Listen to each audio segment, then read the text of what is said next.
It is 6:02, and we are going to call this meeting of the Mont Vernon School Board to order. Immediately, we have special guests. So we are going to jump right into our student and teacher presentation, which is from the fifth grade program. We're so excited to have you here. So I will start with just a quick intro. Thank you to our team here, and I want to recognize Mackenzie Lawrence, Sarah Millis, our fifth grade teachers. We had actually scheduled this presentation for last spring. Things got busy in our agenda and so on, and so we kicked it to this fall. Thank you, Mackenzie and Sarah. Both had made the presentation for preparations last spring. Really excited to have a couple students here, Soleil and Crew, current sixth graders here at the Village School. Last year went through the fifth grade experience, if you will. So fifth grade at our school, as you know, it is a big deal to go from the lower hallway to the upper hallway. Fourth grade is our lowers of the lowers, and then fifth grade is sort of that middle zone. And then sixth grade is a big year of transition. You know, there's a lot of conversation around middle school and being the leaders. But last year, really impressed with our fifth graders as the year went on, just the leadership that we saw the group really coming together. Thanks to Sarah and Mackenzie's work with them. Couldn't be more proud of the work. Both Mackenzie is our humanities teacher in fifth grade. Sarah is the STEM teacher. Just really in sync as a team, the two of them working together collaboratively, using data, using just really caring so much about growth in students and connecting with kids. And so morale is really high in fifth grade. I think the students connect really well with their teachers and with the classroom. So without further ado, Sarah and Mackenzie. So we have decided to reflect on last year. So the students are going to go over some of their experiences and tell you what they learned. Yeah, maybe you can kind of go on your side of this. Okay. As you heard, I'm Crew. I'm Celeste. Last year we read a lot: articles, children's books, and novels. This included reading 3 novels that connected to what we're learning in social studies. Sometimes we would make something without even realizing it. For example, we would have to write a response as to what Pedro was like at different points in Pedro's journal. By the end of the story, we had written an essay. Another novel we read was Restart by Gordon Coleman. We were able to work on a project with a group, writing a persuasive essay to why we made it into a movie, and then creating a movie trailer, thanks to Dirty, to prove that it would be that'd make a great movie. When we completed reading Tuck Everlasting by Natalie Babbitt, we made a research book for teachers. This includes things like a summary so teachers would know what the book was about, and a table of contents with chapter titles we thought of since Natalie Babbitt didn't give the chapter titles.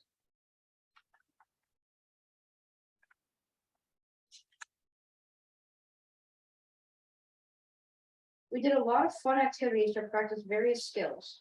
During one unit, we examined how multimedia impacts the telling of a story, and were able to create our own art to go along with stories.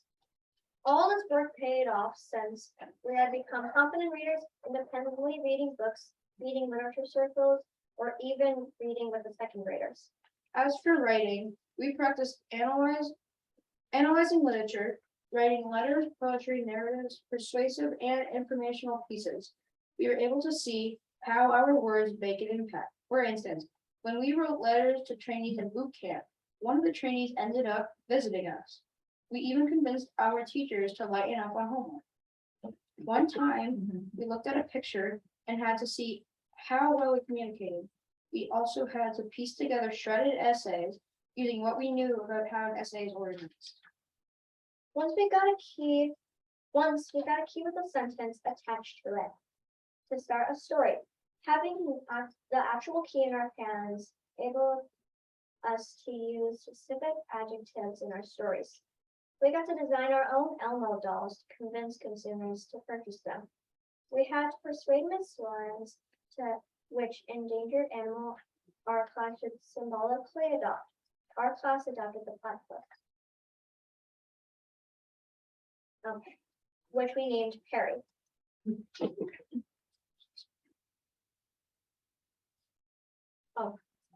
We created our own businesses where we had to give a presentation convincing investors to invest in our company. We had to think on the spot when sharks would ask us questions. We practice working together in public speaking. In this photo, a group is teaching the class about a Native American tribe that they researched. We had a lot of wonderful class discussions and practiced being respectful debaters. In this photo, we are analyzing this piece of artwork. We were able to have some simulations too. One time we pretended to be explorers and faced different challenges. Another time, we were in a simulation without even knowing it. We invited the school to walk through time with us. We all researched a different person that was alive during the time of the revolution and presented the information we discovered. We went on a field trip to Boston where we got to go through other simulations at the Boston Tea Party Ship and Museum.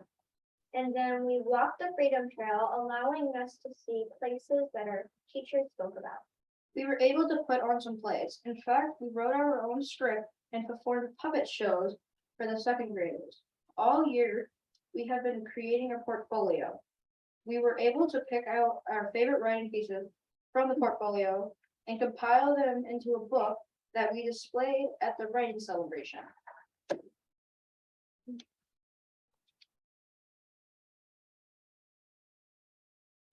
We took the time to use what we were learning to acknowledge each other. For example, we learned about character traits when it was somebody's birthday. We would write character traits about them on the whiteboard. We would take a photo and print and paint a frame for it and give it to our parents to say, thanks for raising me to be the person I am. We got to celebrate ourselves thanks to our parents and practice determining character traits all in one activity. We learned life lessons too. We did an airplane challenge which taught us to view challenges as something fun and exciting, and had an art lesson where we saw how people have different perspectives for many different reasons. We learned to be observant and how to sign the pledge in American Sign Language. We focused on being kind, even wearing a pay it forward bracelets to stress the importance. We loved being recess monitors and earning soul slips. Our brain breaks would relate to something we were doing in class. One time we got to race on scooter boards to find matching Easter eggs with math facts while our teachers would try to tag us. Some of us even did passion projects where we got to learn what we wanted to learn and share with the class. Their class was another great program we experienced. It taught us about peer pressure, the dangers of drugs and alcohol, how to communicate clearly, and how to be good upstanders and to make good choices overall. We got to celebrate at the end, even getting to see a police dog in action. Speaking of dogs, in addition to meeting the police dog, we also got to spend time with a robotic dog when one of our classmates' parents brought in Spot, a robotic dog from Boston Dynamics. We got to learn about how he's programmed and what it's like to work with robots. In science class, we did a lot of hand-on labs and activities in 5th grade. I'm going to tell you about a few favorites. During our very first unit on shadows in the sun, we spent time outside measuring the length and direction of our shadows. Throughout the course of the day, this led to a pool of discussion on how sundials are used. We even got to make one of our own. At the start of our matter unit, while learning about atoms, we explored effects in static electricity in order to affect the buildup of electrons in certain materials. The mystery powder lab was actually done as an assignment during our matter unit. Basically, we were given 5 basic white powders, and we spent several days exploring the properties of the powders. For instance, we looked at the colors, felt their texture, looked at them under a microscope, and tested things such as solubility, reaction with acid, iodine, and heat. At the end of this exploration period, we were handed a bag with 2 mystery powders mixed together. We had to choose 3 experiments to conduct for our mystery powders, and based on the notes that we had taken prior, we had to include our mystery powders work. We also created water filtration devices as part of our study of the hydrosphere. We learned that water is a limited resource and looked for ways to clean dirty water to make it usable. During another activity, we pretended to be water droplets moving throughout the different parts of the water cycle. We learned that the same water consistently recycles on Earth, and that some of the water droplets stay in the ocean for millions of years. We also learned that it is possible that the water bottle you drink from is actually dinosaur pee from many years ago. While learning about the geosphere, we completed a lab on weathering and erosion. We used sandpaper and water to mimic some of the agents of erosion and weathering to see the conditions caused the land to weather and erode more or less quickly. In math class, we got to try 2 different math programs last year. One was called illustrative math, and the other was called Bridges. In 5th grade, we got to really focus on a lot of new strategies or problem solving when learning about fractions. For instance, we solved problems using clocks, money, and number lines. One of our favorite new skills that we got to practice was using strategies to become better at mental math. This was especially true in the area of multiplication. Although we did learn standard algorithm as well, we started to realize that was not our always go-to strategy. These posters show some of the other strategies we practice. Now time for questions. Do you want to do that first? Just show them real quick. Just because it's hard to see the posters. These are a couple of the favorite strategies that the kids learned and used regularly. So we have 2 of my personal favorites. We have double and half and over. So for double and half, you have 2 numbers. Let's say you can't do 25 and times 44 off the top of your head. What you would do is you would double 1. So for instance, this would become 50. And then if that stayed 44, you'd get a whole different answer. Then you would have to half this to get 22. And then if that still doesn't help, you can take it even further to do. You could do this times 2, which is 100. And this cut in half is 11. And then it would be, I'm more comfortable doing it this way personally, because I have the mental skills of being able to solve it this way by doing 10 times 50, 10 times 50 2 times to get me 500 plus 500. And then you do the same thing to the 2, which gets you 1,100. Great job. You want to come work for me? And then for the over strategy, you have a number that's really close to like a group of 10, like a group of 5, just like an easy number to multiply. Like that, we can all agree that's pretty hard to multiply at the tip of your head.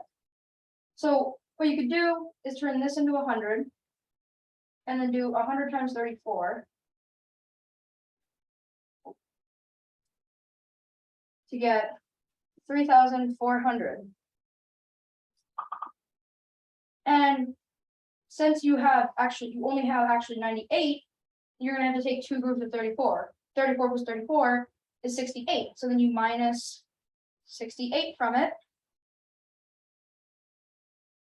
to get 3,332.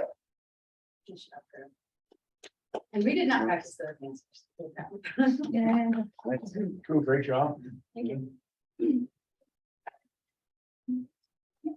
So he's gonna show a passion project she did. You want me to turn around? As it says, we did do a lot of passion.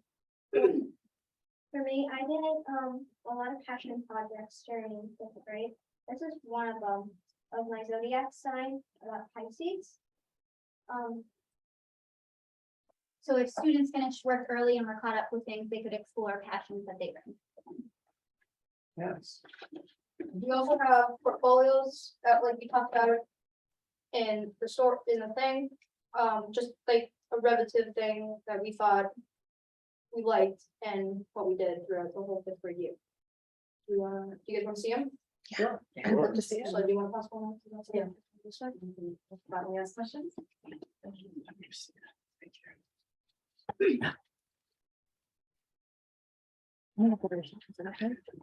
That's so cool. Feel free to ask any questions you have of the 5th graders. Do you have a favorite activity? There's a lot of stuff. My personal favorite was the science power labs, because we got to test things that you would normally wouldn't do in average school. For me, that's a very hard one to answer. Looks there. I mean, there's a lot of really good stuff.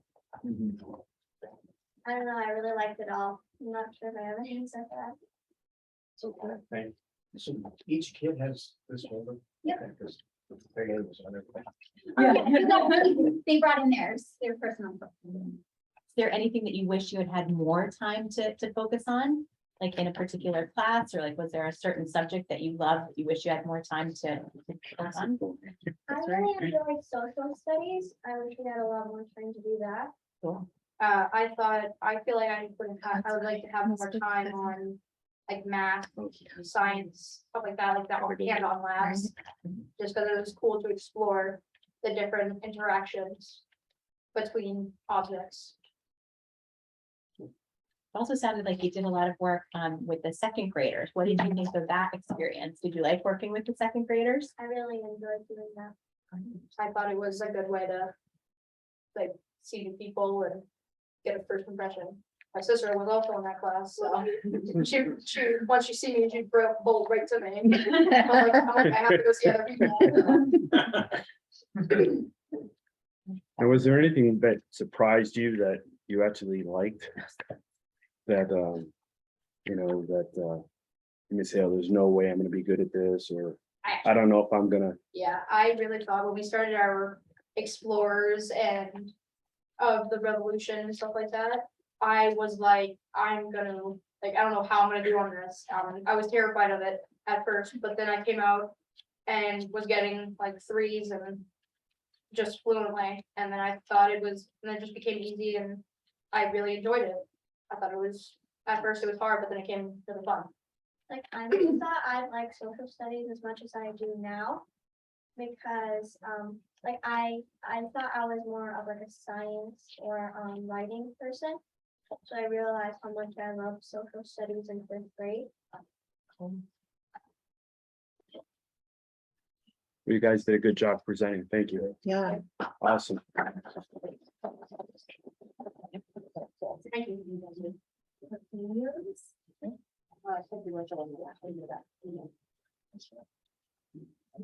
Again, to the side. Yeah.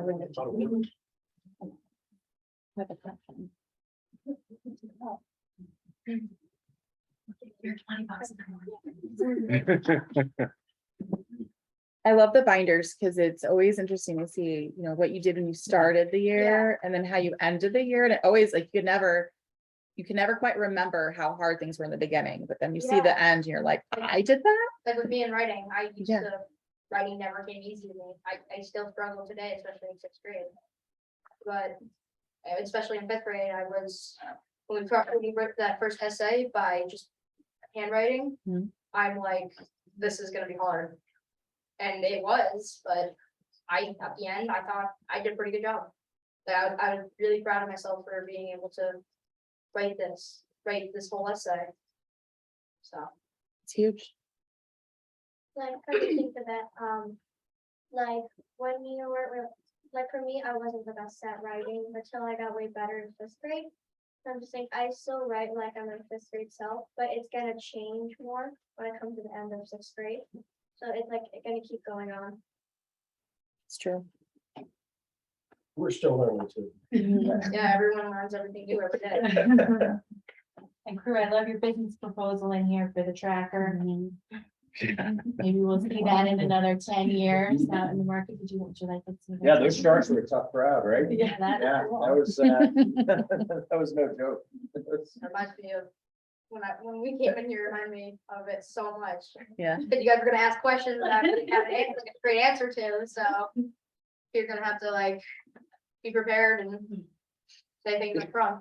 We both did a fabulous presentation. We should Thank be you. really proud. That was exceptional. Thank you, ladies, as well. Yeah. Great motivation and inspiration for teaching. You can see that. Yeah. fabulous. You guys do this like you do this all the time. Guys look very comfortable. We Good did a job. lot of presentations. for fifth grade. Yeah. And I feel- I hope we continue doing that since. Yeah, keep it up, because that's what's gonna, Okay. good. It's really good to I'm hear. not like, I feel like I'm different than other people in my class and the other class. Because a lot of people try not to go first. And like, try not to be like the couple first ones to see how it goes. I'm the one that would love to go first. And to kick things off. Rip the Band-Aid off. Good job. Nice work, Question guys. for the teachers, if that's okay. So clearly you guys did exceptional and you obviously brought a couple of students who really excelled at it. What did you find to be the average student engagement in these projects? Honestly, pretty good. Yeah, really, I mean, we had planned this presentation last year, and so we had probably like 8 kids that were gonna come and present. Those were the ones that could get parent permission quick enough and like remember to ask. But we had so many kids that were excited to let me want to tell the story. I don't even know, I'm trying to think, were you guys both on board then? Back in fifth grade, I was busy. Okay, so I was gonna say, these aren't even the 2 Yeah. that necessarily the 8 that were gonna Yeah, I come. was part of the game. So these are 2, so that's 10 kids out of like 30 that couldn't wait to come to the school board and tell them about this stuff. So yeah, I would say honestly, most of the kids, even in math, like were really engaged. I feel like for me, because I teach the math and science, so sometimes math was actually the more exciting part of my day than science. And science was really hands-on. So you think like all the kids are gonna like that. They loved these strategies and they got so good at mental math that it was like almost this like, I don't want to say beat the teacher, but it was like so to give you an instance, we learned all these different strategies for multiplication. And then I remember we finally got to traditional algorithm and I showed them and I'm like, this is how you do it. And they're like, oh, okay. All right, that makes sense, to most of them, some of them not so much. And then I gave them this paper with like 20 problems and I'm like, all right, you should use traditional algorithm for this because that's what we're practicing. And I had never seen anything like it. This was the first year of this program. The kids are like, but Mrs. Millis, why would I use that when I can just use the over strategy? And I was like, oh, yeah, okay, well, okay, so yeah, go ahead, use the over strategy. Now, Mrs. Millis, I can double and half this in my head. Okay, double and half. Mrs. Mills, this is just like a 25 is 1/4 of number. And I'm like, oh, and I'm like, okay, pick like half of them to do the traditional algorithm. That's how I know you know how to do it. And they like breezed through it and they were just like, oh, and they could name the strategies, they understood them. And it was like really a lot more of the math that you're actually doing in real life. Because you're at the store, right? And you're not doing traditional, I don't even pull out my calculator, we joke about that. But I'm like, you're estimating, right? You're like mental math, like, oh, that's about 50 and so like, that's what they got really good at. And I found them, we had this game called Beat the Calculator. They loved the game. They couldn't wait to beat the calculator and they did beat the calculator almost every time. We were gonna play that with you guys, but we figured it'd be way too long. But really, they were an enthusiastic group too, so that was. You want to explain how it works? I mean, it's pretty self-explanatory, right? Like, Just kidding. Really only need 2 people. yeah, one has the calculator, one doesn't. You had to put in, if there were parentheses, you had to put in the parentheses. Do you know what I mean? Like you had to Yeah. put in the whole thing. But it might be something like this. I used to think the calculators were rigged because every time I clicked the button, it wouldn't put the number in. Yeah. That's what makes it slower. Oh, you think they're like doing it on So purpose? others can have time to catch up. Yes, so it might be something like this. And the kids would learn the trick of, oh, there's a 10 in there. And so if you can find the 10, you know that that's just 170. Do you know what I mean? Like that. Yeah. So you'd flip the card and the kid would be like 170 and the other kid's like, oh, come on. And it's funny because I taught the current 5th grade the other day and they thought I was cheating. They're like, oh, okay, well, you knew all the questions. And I'm like, guys, no, you just need to find the trick. And I was showing them and they were starting to catch on. They're like, oh, there's a 50 there. Oh, there's 100. And oh, we can just do this. And so then I handed out the cards and I was like, you guys go ahead, play. And they were all beating the calculator and like, this is so cool. And it's not rigged. Like we can do this. And so, yeah, it's fun. Should we go into the classroom and do it with them? You can. I bet you could beat them, beat the sixth graders who did not. I just love the fact that you guys are so engaged. When you present, that's, I mean, you're gonna find different interests and subjects, but when you go and try to relate that to other people, you guys, it seemed very natural to you, and I think that's something that's gonna benefit you. Whatever your pursuits are, so keep that up. Yeah, That's that really great. So like say what you're saying, we were all like different and we all had our strengths, we all had our weaknesses, but at the end of the day, we would help each Yeah. other out. Yeah. Like we had so many partner works, like groups and brought like group projects and like partner projects that to do, so everyone knew each other really well.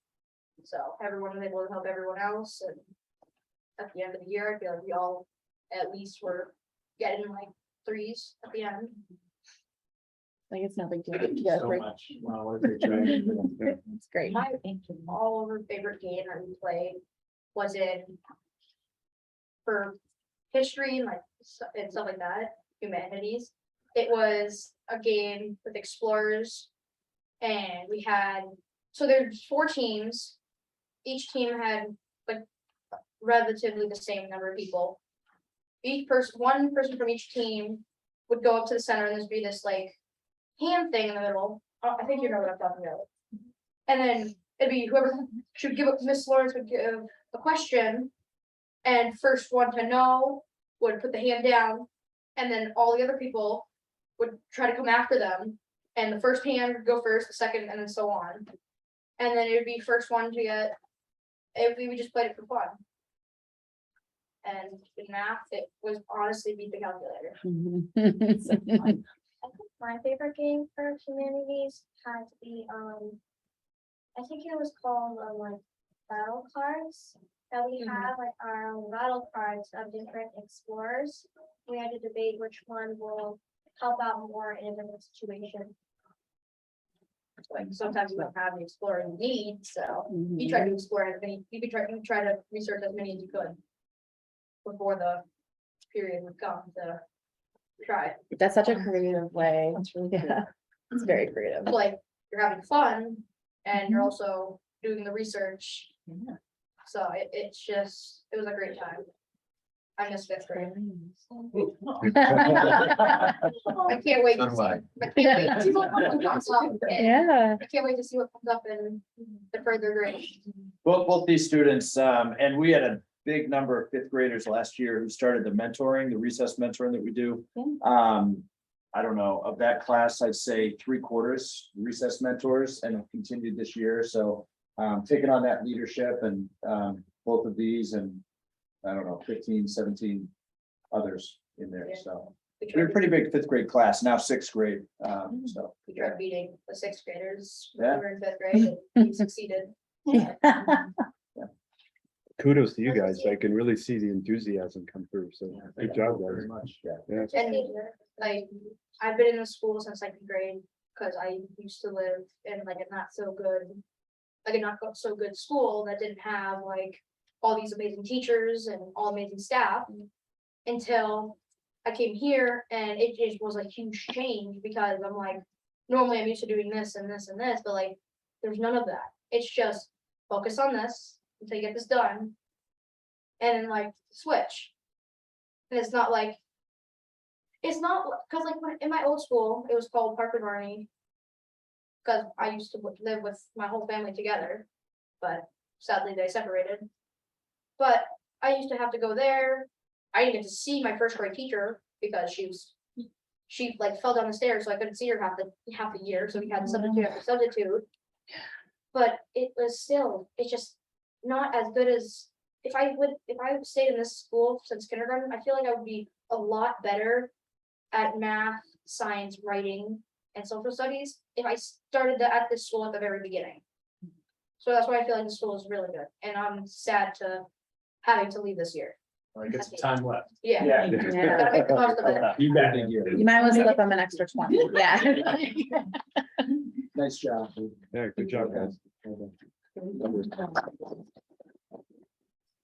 you, Dad. You're so- Thank you so much.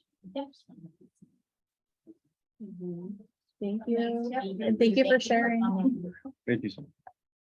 Thank you for sharing your binder. Thanks for coming in. That was great. Thank you. Awesome. Bye, guys. Thank you guys for your time. Thank you.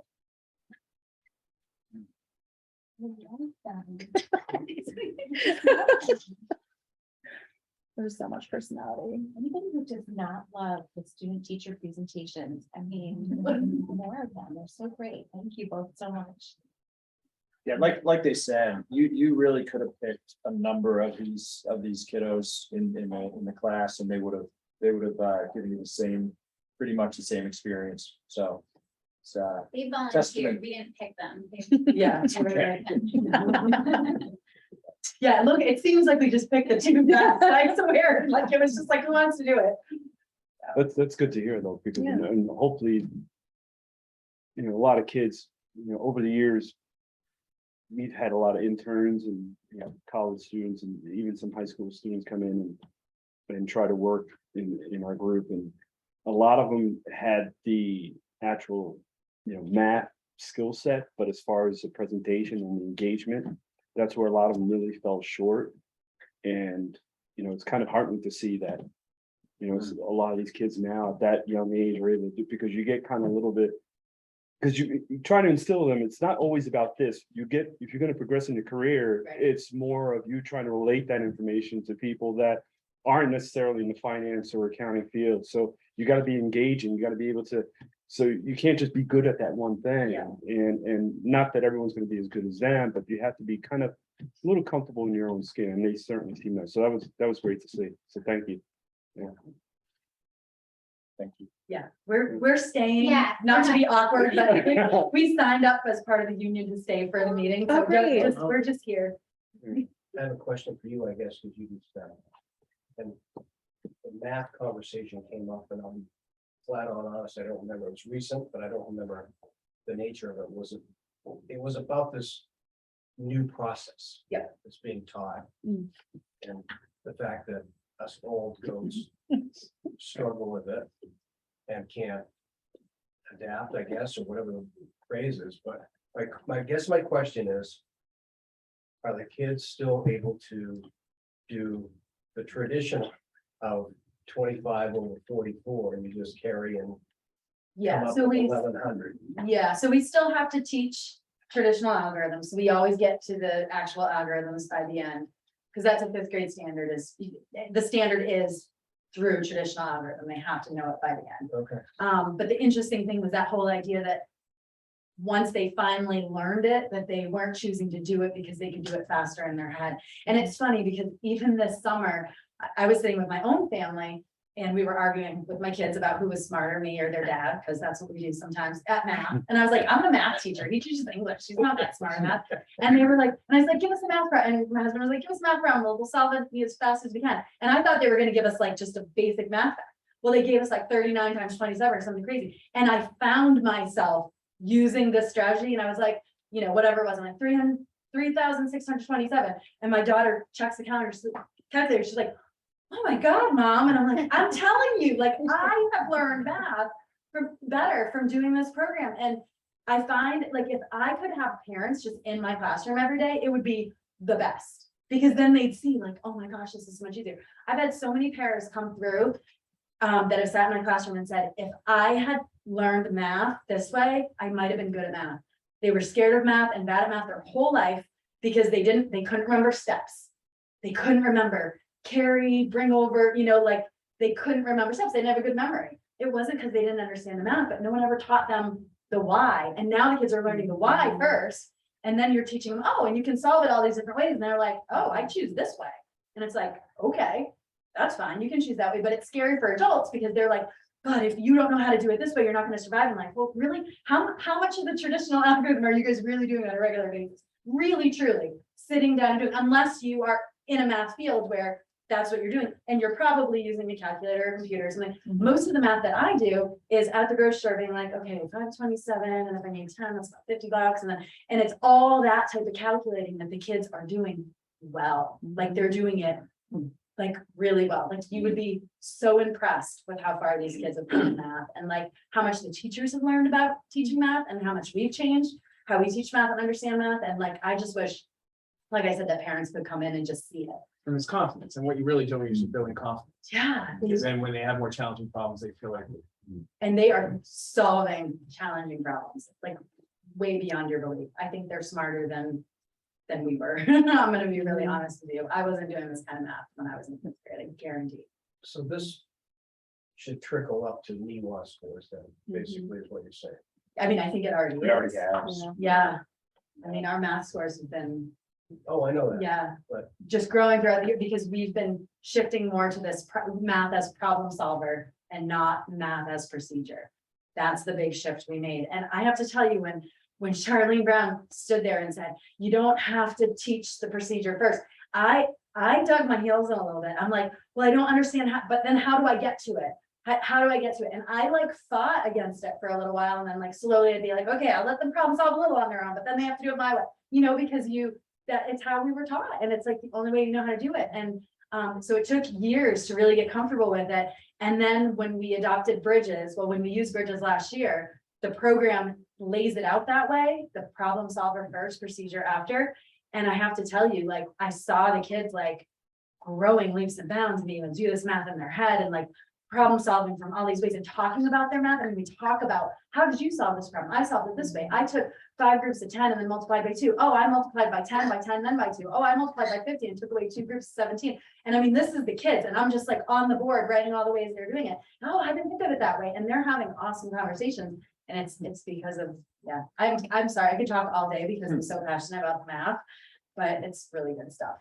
And it transfers to other things because they learn how to take a problem and pick it apart and understand the components and then reassemble the components. So it really builds into critical thinking in other fields. I see the like gap in between when they don't have that and then when they do by the time they get to college. And like being able to like build into other things is so critically important. I'm very excited about it. And my other question would be, I guess maybe, again, it came up, old goat conversation. But I was pleased that you had a lot of handwritten material in the notebooks versus everything just being in print. So that awesome. Where are we at with cursive writing in school today? And that's a big open book question, but I've heard, and everybody's looking at me. I didn't see that on the agenda tonight. Okay, so maybe I'll defer to Steve later on, but. Okay, I'll retract the question. So It's a big question. I sneak it in when we do birthday worth, I review, because they learned it in 3rd grade, so I go back and we review and they're excited. I tell my kid why, I don't care.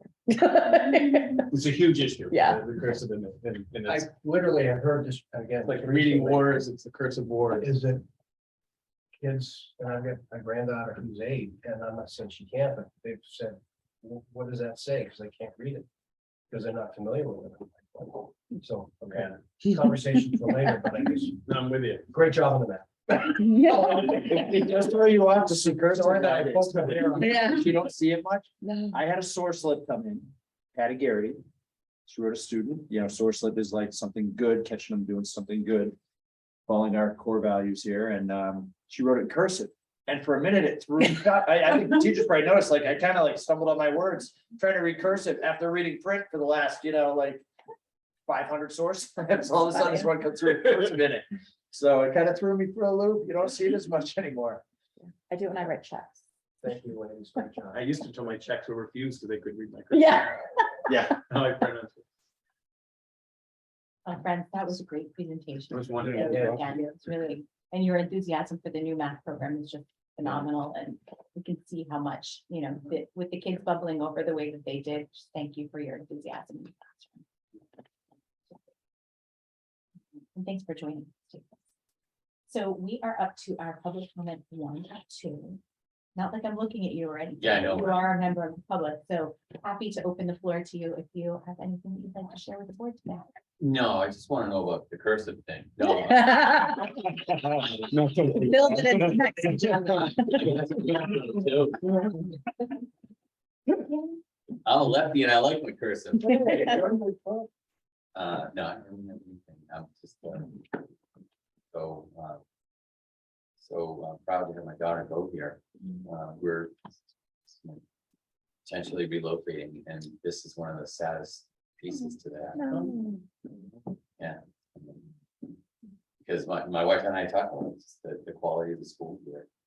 And her enthusiasm, you know, her excited to get to school every day. Just says more than so. Well, thank you for joining Yeah. us. And, Appreciate it. Thank you for that. yeah. Let us keep you here. Say it. Oh, I'd like to, well, that's option one, but. All right, folks, we are up to our consent agenda. We've got 7 items on the consent agenda this evening. We've got a couple of reports. We've got a budget transfer request, facilities report. The principal's report is there, the AMS principal's report is there, and our draft minutes from September 1st. Before I open it up for a motion to accept those items, does anyone have anything from the consent agenda that you'd like to discuss? I do, real quick. You do, sure. Yeah, just on the, and this is probably directed towards the administration. When I looked at the calculation for the cost per pupil on the DOE 25, it looked like it was missing something because it didn't foot across. You had the total in there for the elementary, but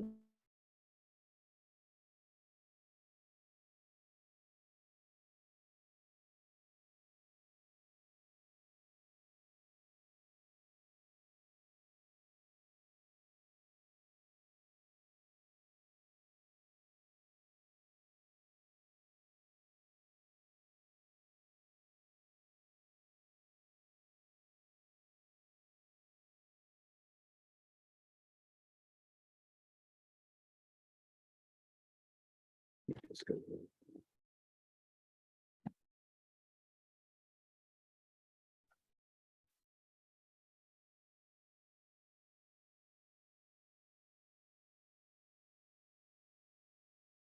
I had it.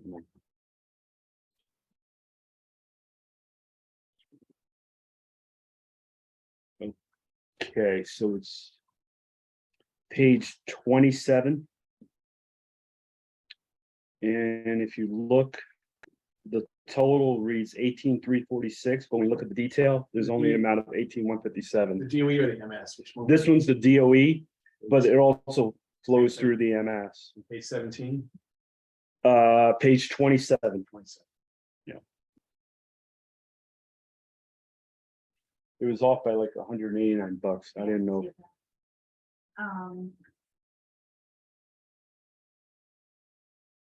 I'll make a note of that and I'll have to check with the accounting staff.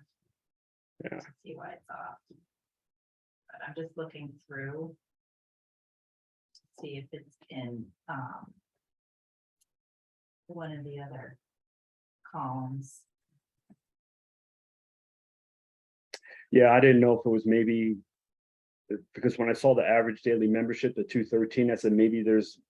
Should be something in the middle and the junior high, because you do have totals there, but. I don't know, I'm not sure, so, and I said, oh, it might be a mistake, but then when I went down to the MS schedule. I saw the same thing there. Yeah. So that was it. Okay, I can take a look. Yeah. And get back to you. Yeah.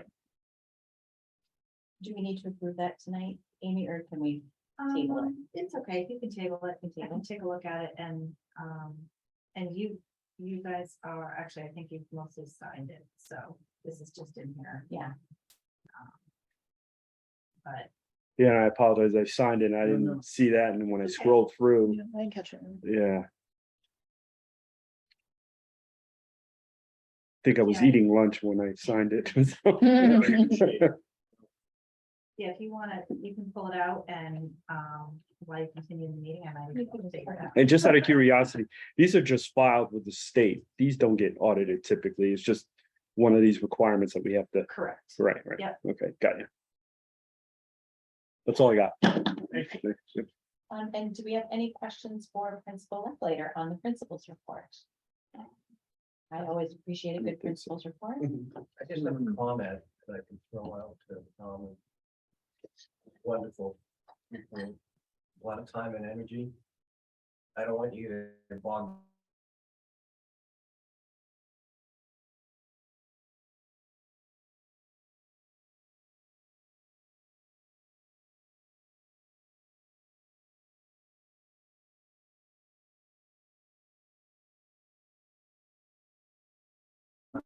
I'm receptive to that, but I want to open it up to the other board members too, but I'd be receptive to. I don't know what phrase it, not having you spend so much time just building reports and all that. So if you can do K-3 and 4-6, I'd be happy with that, but again, that's totally up to you and the rest of the team, and certainly. Appreciate your Chamberlain, but So we can think about that. wonderful job though. It's great. It's fun stuff, but Yeah, and thanks to the staff, because they really dig in on it. They put a lot of time into, each area, and so thank you, and thank you to them, and, yeah. We can. Open to the wishes of the board, really, it's, I personally appreciate what you do, and I appreciate being able to see it, not having kids in the school. It gives me a feel for what's happening in the building. And I think it's one way that we can connect with the community and share what happens here, because it's so special. And, if you don't have kids who are active in the school, it is a great way to do that. I mean, I definitely agree. I agree with Mr. Eckhoff, if you want to summarize or give like highlights or bullet points to make that easier, if that helps you out with your timing, that would be okay with me. But I would love to see still something along that line, just so that we can share how proud we are of what happens here. I think it's a great and effective way to kind of put out, again, not only to the board so we can see what's happening, but to the community so they can get a feel for, what happens here. It's all good stuff. yeah, and I'll add on a takeaway, and I dove deeper this month because I was not here last, so I kind of wanted to refresh, but just the engagement you and your team have got with police, library, Yeah. community. You're really firing on all cylinders as far as engagement, and it's really, to your comment, special, but you're doing a great job and your team is doing a great job, so if you need anything from us, again, we've always said it for years, if you need anything, ask. The only thing we can't deliver is a part-time Spanish teacher, so beyond that, we're good. you speak Spanish. No, But thank you. no, I mean, you seem to be humming along pretty well here, so nice job, you and your team. And Tom, thank you for shifting that enrollment report. That's helpful just Yeah. to see it like Yeah, yeah. broadly. Appreciate that very much. Yep. Were you surprised at all about the family feedback on the specials? I thought it was fascinating, which grades were like, I loved it. Yeah, so, it was interesting. So quite honestly, based on sort of the anecdotal feedback I've heard around the community, not really surprised. Now, keep in mind, we didn't give them any other options, right? So this is it, 4 options. I think given 4 options, given 3 fairly traditional options, I think it sort of comes in, but then again, having only been here a year, don't know all the history, don't know all of the energy, and I know there has been a lot of energy put into Spanish over the years. But phys ed #1 by a pretty overwhelming margin, and then art music sort of in the middle, but then Spanish overwhelmingly #4. Interesting for sure. So, but not shocked. Thank you for doing that work. Any other questions or comments for Tom? And as far as the Spanish piece goes, I know we had a lot of conversation about the avenues we could pursue, but remote learning Spanish, is that something that's an option? Did we explore that? Is that doable, or is that kind of a pipe dream? Yeah. So, there's a few moving parts to Spanish right now. First of all, it is always an option for families, and it's something that Christine and I have talked about. Christine and Will and I have talked about. Certainly, a family is always they always have the prerogative to go out there and enroll in VLAX. There's a VLAX, which is Virtual Learning Academy charter school. It's a charter school based out of New Hampshire. It's free to New Hampshire residents. They have an elementary Spanish program. They have levels of elementary Spanish that eventually the sequence leads to Spanish 1. So, sort of goes without saying, but a family can certainly enroll in that. Now, whether we are able to structure something to sort of guide that process, still having conversations around that. In the agenda tonight, we do have proposal for a Spanish club, which it's not really exact, it's not really what you're suggesting. It's more of a Spanish experience, but I would say at the elementary level, it's really that exposure. It's really that sort of like getting them exposed to the culture, getting exposed to some of the language and that. And when you look at our standards for elementary Spanish, what we were working off of, that really is, it really was an experience. It was a Spanish experience that then hopefully would lead into upper elementary and then middle school pursuing a world language and then, you know, into high school. So so yeah, in terms of what we will offer right now, I mean, in terms of like a Spanish program per se, I think it's making sure families are aware of VLAX, that it's an option there. And then also through our Spanish club, we'll see what, you know, what the interest level is there. And I think based on the survey, when you look at those numbers on the survey, it's not nothing, right? I mean, there is red and blue. And you can see, I mean, it's approaching about 20.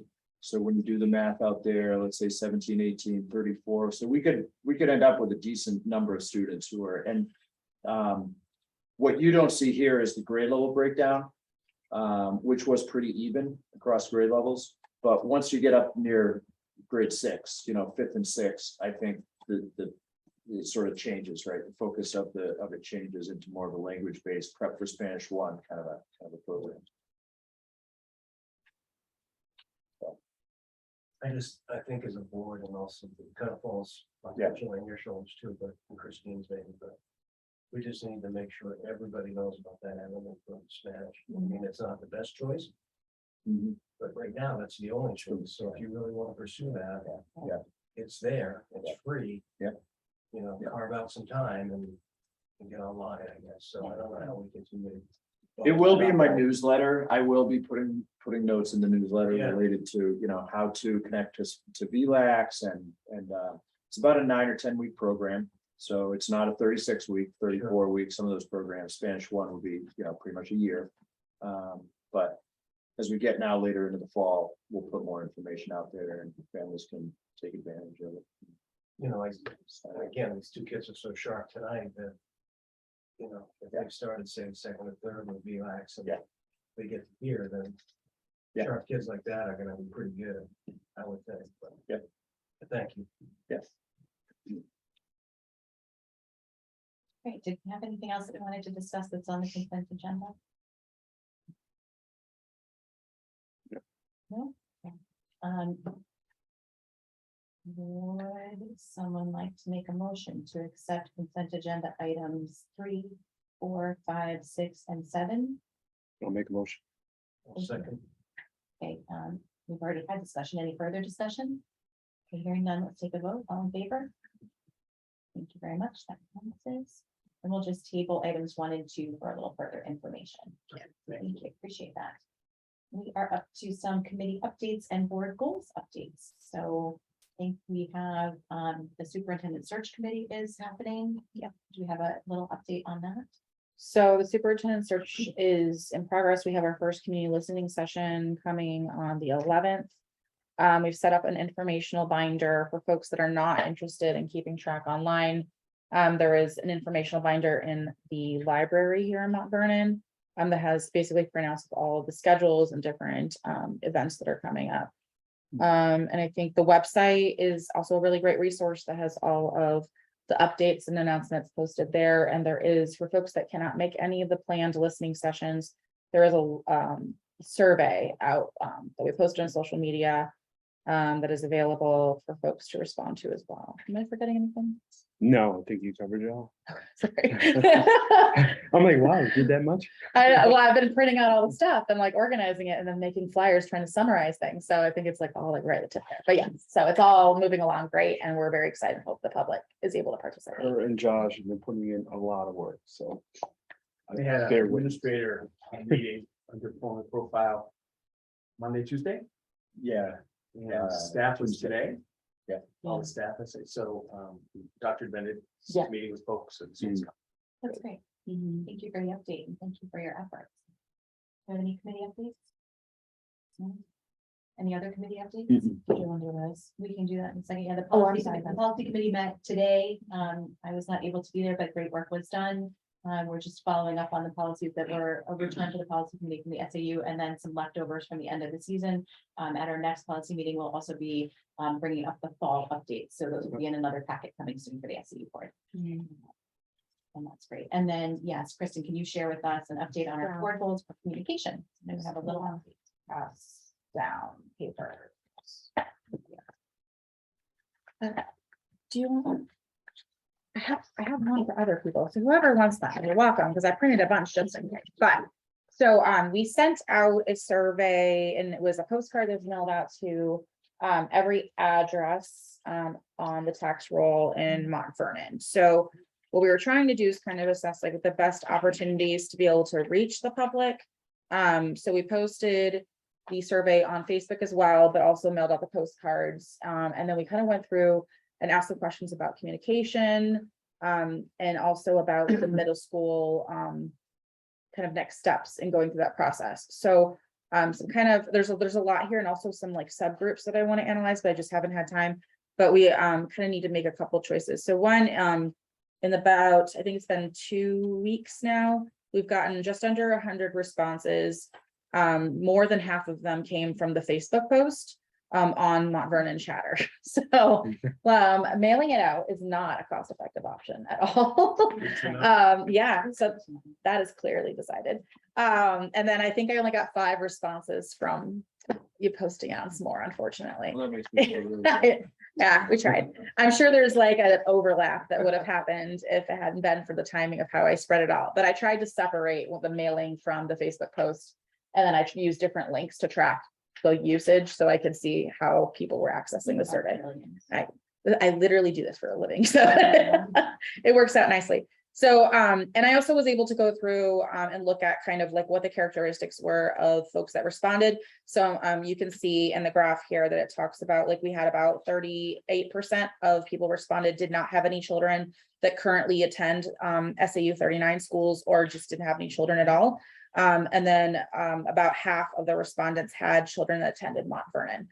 So we had like a good response from folks kind of from all those different experiences.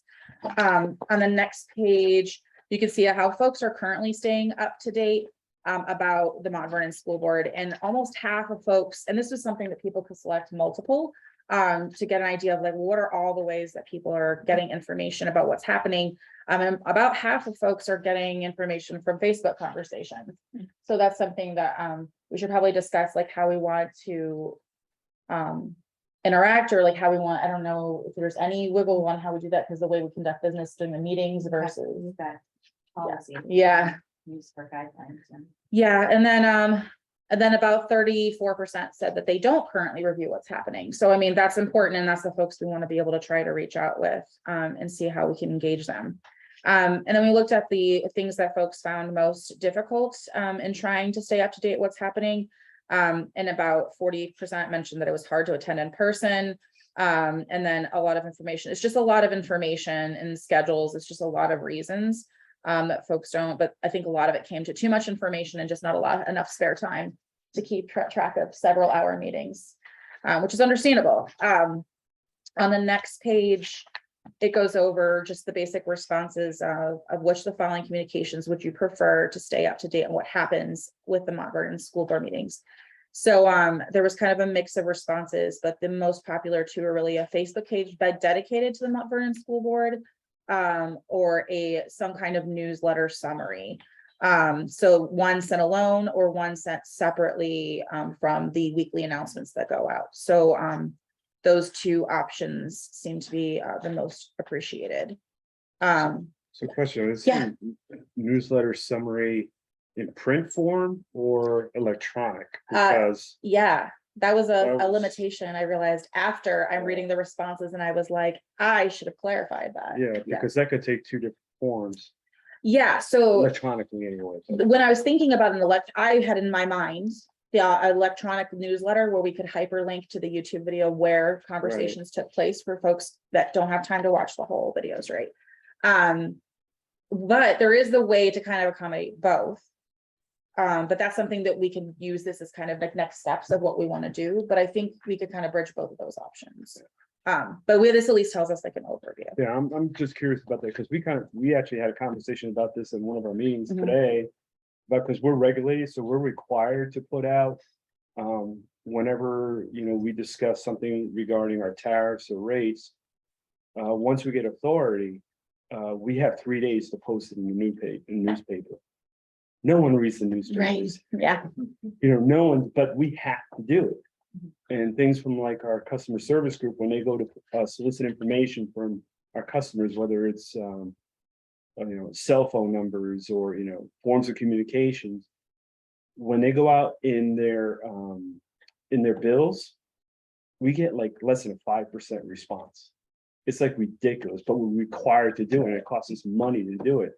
Most people, they just go to our website. Mhm. And it's just, I guess it's kind of a mindset, but I don't know. I'm not surprised by any of this Right. because we see it as well. And we have 30,000 customers. Well, and there's a million things that are competing for people's attention, right? Yeah. Like what's happening with the school is very important, but I don't think folks have time to engage with it until they are thinking about how it's affecting their tax bill, right? So it's about like, how do we make information almost accidentally accessible? Like is kind of how I'm thinking about it. Like, how do we remove barriers so that folks can just easily happen upon information without it taking a lot of extra time?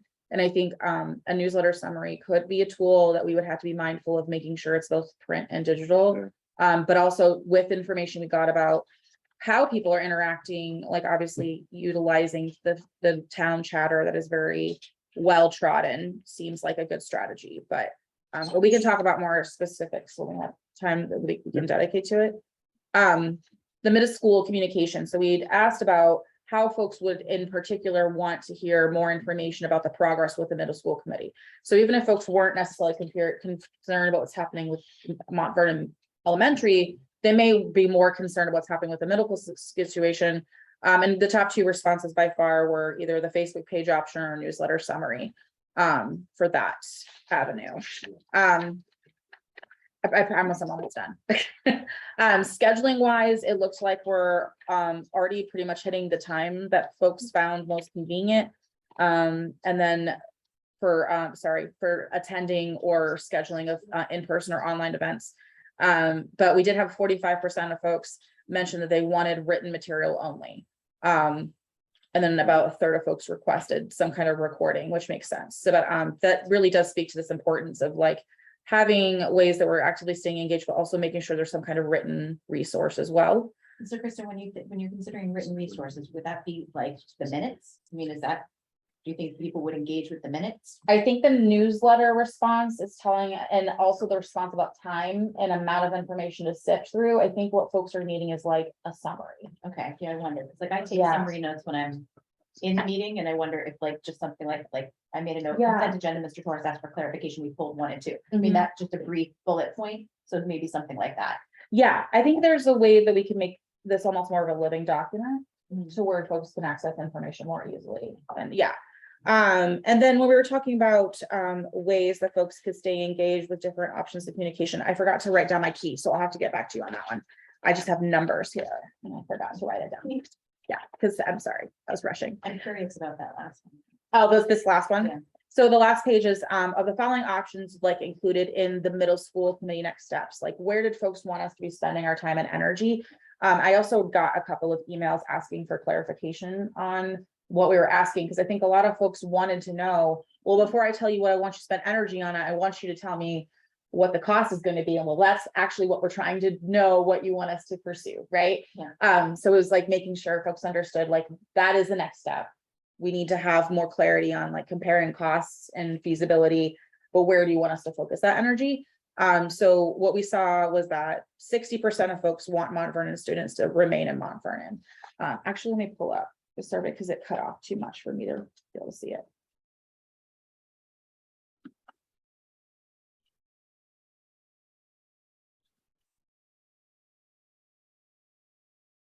Okay, so the first one was Mont Vernon students remaining at AMS.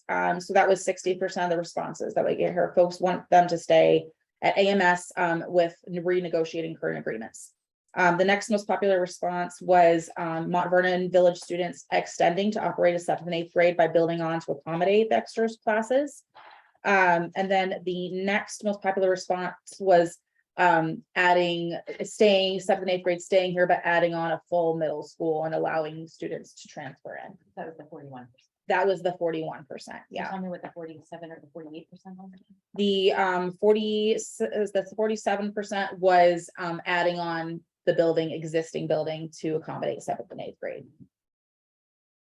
And so what's the difference between that one and the third one?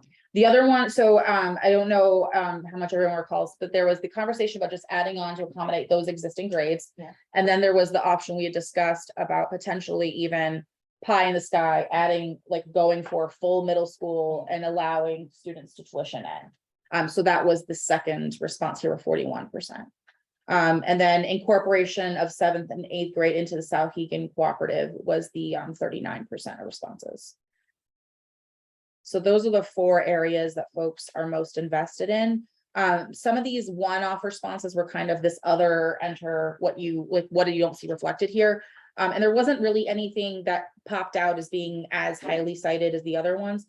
There was probably 3 that basically could be summarized as the least expensive option.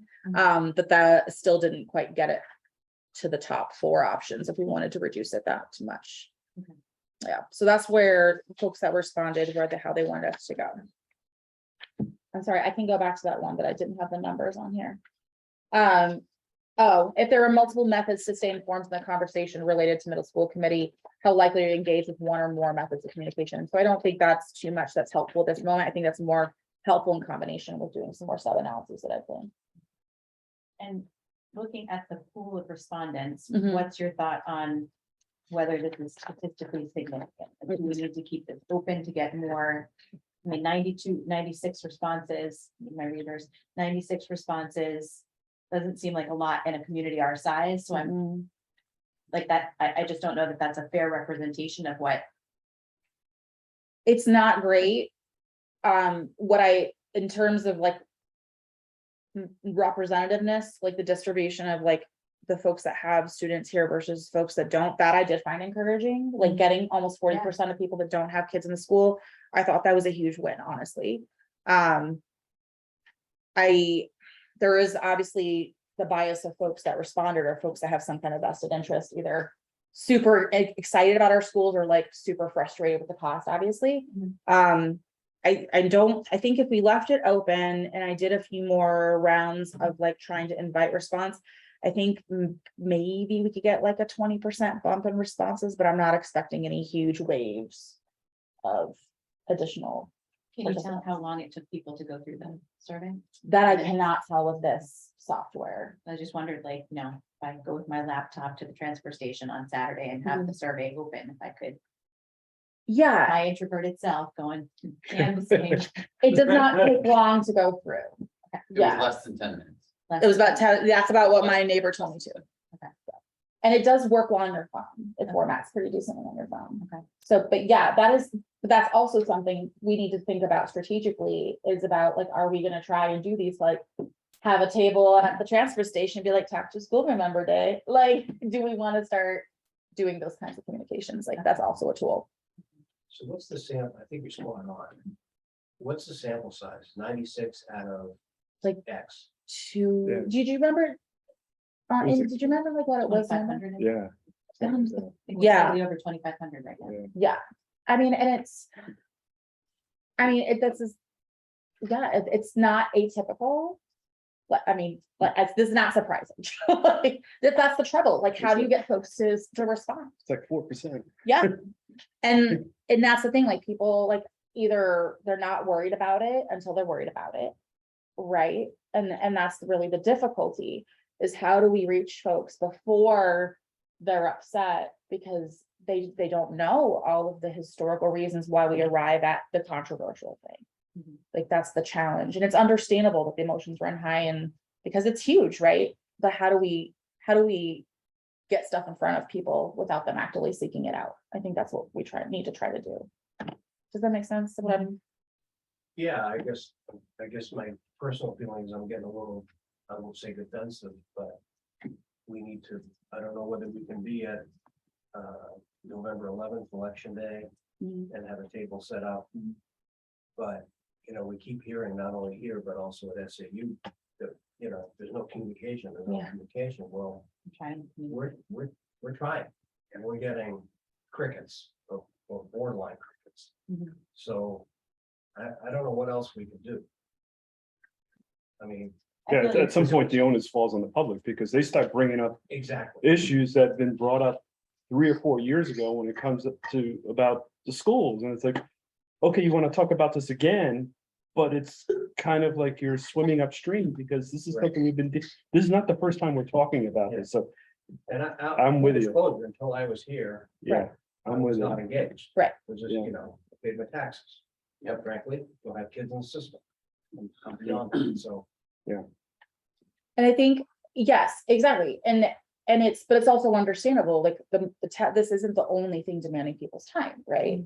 And it's But like, 10 minutes. I mean, yeah, so it's also, I think it's also us having enough of a presence to say it's been here, and if you do a search for the word board on the town Facebook page, you see all of these things, like if there is a moment people are frustrated, they can see there's all this evidence of communication, and if we are physically showing up in spaces, and I don't think by any means it needs to be all of us at all times, but I think if we share that burden of trying to,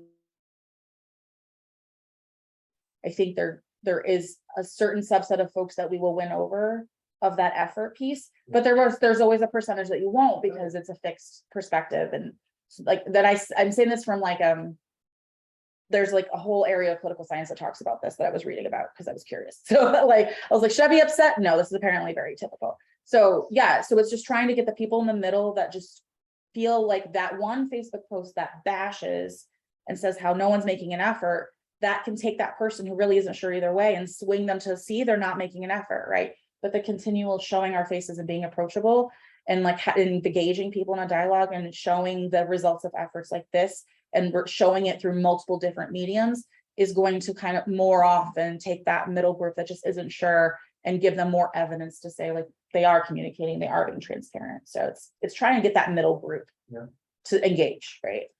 I don't think it'll be a one and done thing. I think this will be an ongoing process. Great job, thank you. Thank you very much. Nice work. And I can put together there's some interesting subgroups that will be helpful to us, like when we need to reach out a particular group. But I think it'll be helpful, like if we really want to reach out to folks that don't have kids in the school, there may be like, they may prefer more of like one medium versus another. That's what I haven't had a chance to look at yet. So I can answer more of that type of stuff later, but at least this is like the overview. Do we know if at the library, like, do we have like the QR code or something at the library so that people who don't have computers at home might be able to access it there? I don't, but I can absolutely bring it back. Yes, yeah. I just wonder. I have it there for the superintendent survey. I did not bring that there for this, because I was like, oh, we mailed it to people's houses, but how many people threw it away with their junk mail? Because like, that's all you get in the mailbox That's what anymore. happened there. Yeah. Where's the card? Have you cycled? Seriously? Yeah. Yeah, it happened in my house. Yeah. Sorry to say. So I will, that's a great point, and I will bring that to the library when I drop off a flyer too. I So think the is our- sad reality is you're not gonna get more than, I would say 40%. And that's pie in the sky to me, of people Yeah, responding. It's just, it is what it is. Just most people just don't. Yeah. And unfortunately, the people that do show up at these meetings are usually the ones that are energized, and they're the ones that seeing their tax rates go up, and then Yeah. everyone, the majority of people, my sense is, they kind of agree with what we're doing.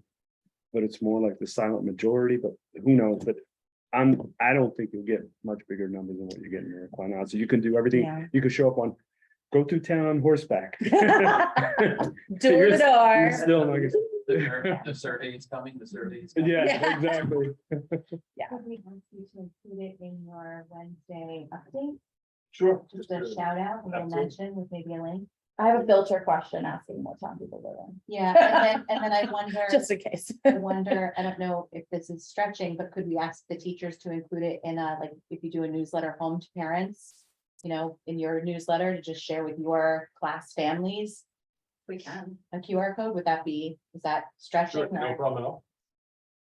just that way we know we're hitting everyone who's here. If they're not getting your newsletter specifically, if they're not seeing that part, then maybe, I don't know, I'm just wondering how else we can get the word out a little bit more. We can try those avenues, and I can try a few more pushes, and just see, and try for, and then I can have that better kind of like sub Mhm. analyses for next month too. And So. do we want to see if we can have a table on election day? I don't know that I'm here on election day, otherwise I volunteer to do it, and I can check and see how we get a table, is that? Maybe we Set need the somebody that's 11th? around during the day is the issue. Yeah. Is it October 11th or November 11th? November. Okay, I thought you said October. I was like, wait. That's a I Friday. might have said October, who knows? So it's not the 11th. The 8th. Eighth? Yeah, because the Friday's Tuesday. Veterans Day. You got, yeah, it's the Can I ask a question about the survey? Yeah. Yeah. So, out of the total households in Mont Vernon, do you know what percentage have children in the schools? Of the total households in Yeah, Mont total Vernon. households, not the survey, but and was the survey representative of that percentage of total households? Do we have those data? I do not have access to those data. Do we know? Of the residents of Mount Vernon, what percentage of students enrolled in our school? If you went to the town hall, they might have it. I think it does exist. So we can look into that. I'm just asking because of the variance between the survey Yeah. result and that percentage that you said, the total percent of the people who responded with kids in schools. Yeah, is 50%. representative of the broader community. It's Yeah. a relevant sample size. I'm gonna guess that we're gonna have a higher percentage because people are gonna be more invested because their kids go here. So I would assume that we would get a greater response than is proportionate to what's in town. But that's normal in these types of surveys. I think, when I think about the importance of the data, capturing that group that doesn't have kids in the district is really key because they're paying taxes essentially for something they do not feel they're getting a benefit out of necessarily directly. So getting perspectives from that subgroup is really difficult. So I think that's more meaningful in that context. But I think naturally we're gonna have a higher percentage of people respond because they have kids that go here. So that would make sense to me. Tell you what our number of households is. Yeah. Get that. Yeah, then I could at least answer the questions. Yeah. Thank you. And this may be related and may not, but on a given parents' night, where you invite the parents in to visit with staff, what's the participation rate, do you think? Is it high? I don't know, who was here? It was a Busy. lot- There was a lot of, we were It's- dodging people in the halls. It's, yeah, it's very high. Is it? You know, from what I've heard, again, you know, in a year. And COVID may disrupted Yeah. things, but, you know, open house was a flood. We had a huge I would say huge turnout that night. Ice cream social was huge. The events we've done lately have been very well attended. Yeah, I don't have an exact percentage, but it's out there. So. And that is another opportunity, right? Those events, like if we did newsletter summaries or something like that, that's another chance for us to get stuff in front of people. But again, we're gonna capture the people that have kids in this school, not necessarily those taxpayers that don't. You know, like that's where we have to kind of be strategic as to how maybe that's the transfer station is how we're gonna reach broader pool of folks. But So the question is timing, so do you want to jump in, Pete? I was just gonna say, based on the return of the mailer, and I was a proponent of it, I would say we don't think that. It's all electronic. No, Unfortunately, I So don't think we that's get just a the way it return on is. that. I really don't. So, how it all goes, then I know. but it's gotta be electronic and. I don't think we should bring anything. Or print one something and put it at the library. I would- because they're Right, Yeah. right. large. Just like something 20 or 30 or something.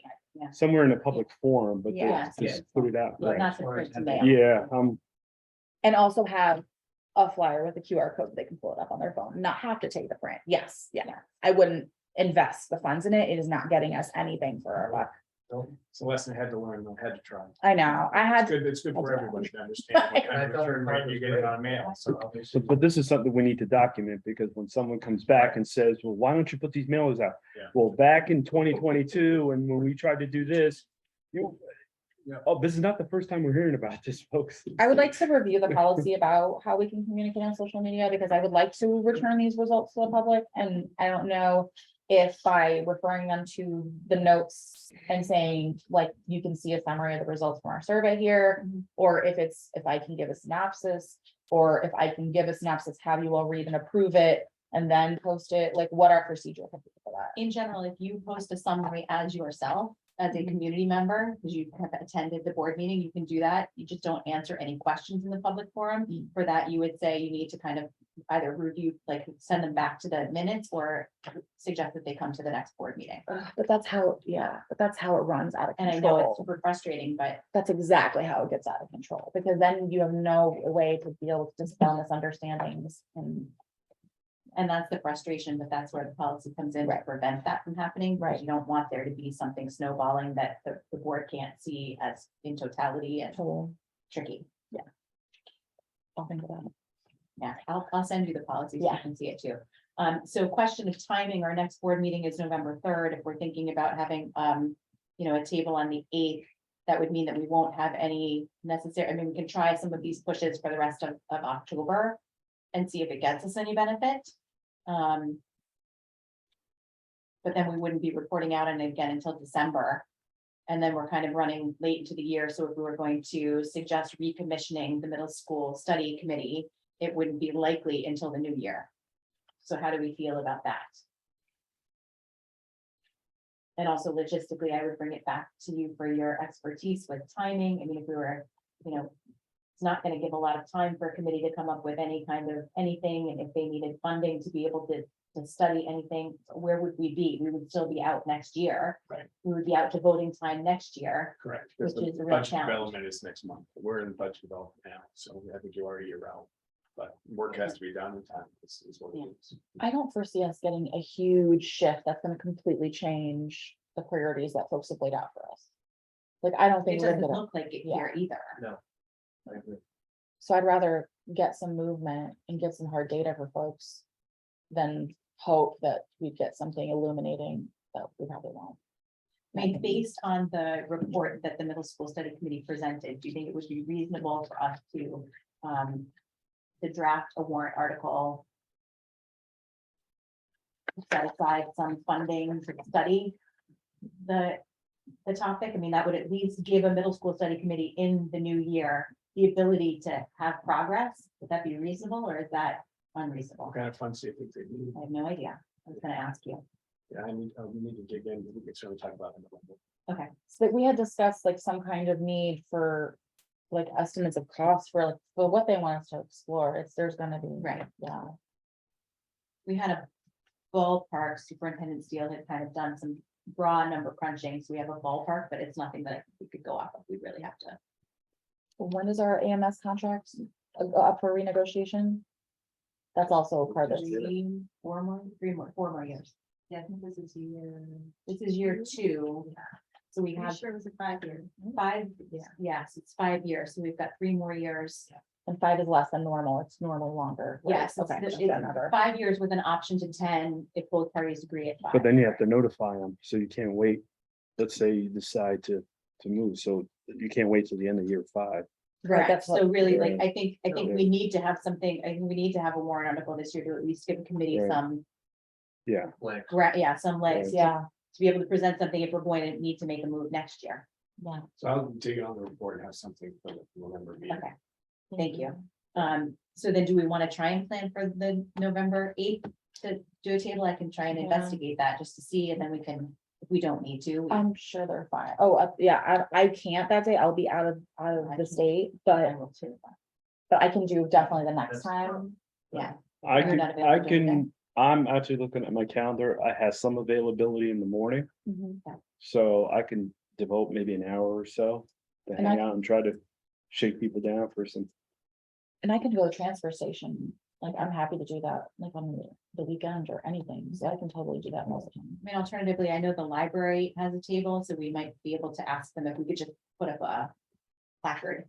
Scan, Yeah, maybe we can do that. That I might be- just need to check the legality of what you can, can't. Yeah, I don't know. You can, you can, yeah. You just have to make sure all the egress and make sure that it's choice is not. That lots of. so I can come up with like a little flyer or something to have folks scan. Sure, that sounds great. And then we can talk about it on the 3rd and see if we need to make any adjustments. And if we have some influx of data by the 3rd, maybe we don't need to do the 8th. Okay. That's unreasonable to everybody? Yep. Okay. Were there any other committee updates? I apologize for running a little behind, but thank you for the robust conversation. All appreciate it. Okay, we are up to our budget planning. Ms. Stacy, I'll turn it over to you. Yeah, I'll start it and then Amy can kick in. So this connects to the discussion with Tom's report. And as we're gonna talk about, we had a stabilizing staff is of interest. As I wrote about in board notes, the history in traditional hiring times, part-time jobs were of interest until like full-time jobs. That seems to be gone by the boards now that there's anybody would like to be teaching and who wants to teach full-time can teach full-time. Just about. So it's that small window of people. That was the struggle this year with the Spanish position. So Christine, Tom and I and Amy talked about it briefly in the budget, and that's what produced budget development, which produced the survey. With the goal of trying to take a look at, and the goal of this discussion is as we put together the budget, we'll be presenting at the next meeting. So it's the specials this year, we redistributed the Spanish fifths throughout, ensuring that the specials connect to planning time and contractual obligations. So we distributed and it was an effective way to go. Long term, the in out and not connecting to a staff long term, that's the challenge. So how does the board want to address? Do you want to look at fewer numbers but full-time people to cover it that way?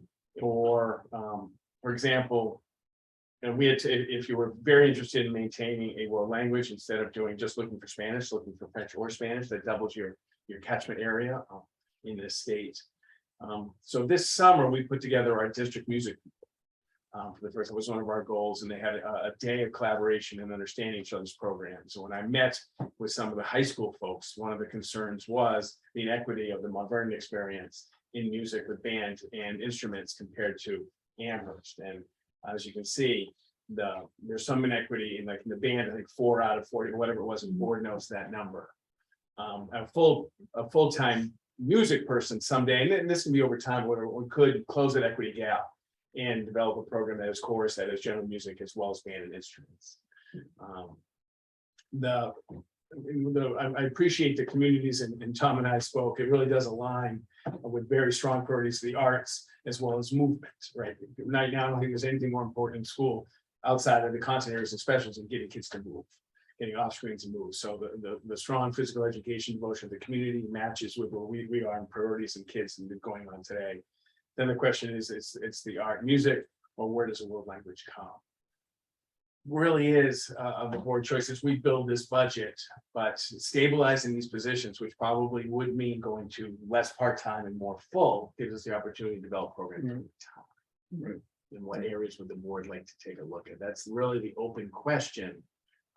And certainly, I'm sure knowing Christine, she's actually thinking about this right now because that's what she does. But Christine has entered the beginning of this conversation as well. We're trying to get some direction, some thoughts from the board as we develop the FY24 budget. Again, with the goal of stabilizing staff and the ability to build program over time, as opposed to a 0.5 here, 0.6 here, 0.8 combination. So how many part-time teaching positions we have open right now here? So, Tom, Yeah, so we currently don't have any part-time, but we do have part-time. Well, there's Spanish, but Yeah, so in terms of specials now, Yeah. we have increased art and music this year. And that was the decision because we couldn't fill the Spanish position. So by increasing art now to what is a full-time position SAU wide, 80% here, 20% down in Amherst, and then music is 60% here, was 40%, now 60% increase. So that fulfilled the specials program. It filled the specials program. yeah, because I guess what I'm getting at is there a way to, and you probably already looked at this, but is there a way to maybe hire a full-time position that's more of a jack of all trades to cover some of these areas? Because I think long-term, I think the full-time position is the way to go, just in order to kind of stabilize the teaching population, because to your point, the part-time positions, to me, it's more, you're gonna see a lot of volatility there. And you're gonna see it for a while. So I think it's probably, even though it's probably a little bit more expensive up front, long-term, we're probably better off, and I think most people would see the value in that. And one of the things, well, maybe we have someone that's Spanish, but also can dabble in PE. I don't know, but these are some of the things maybe that we probably should look at. Challenge, Yeah.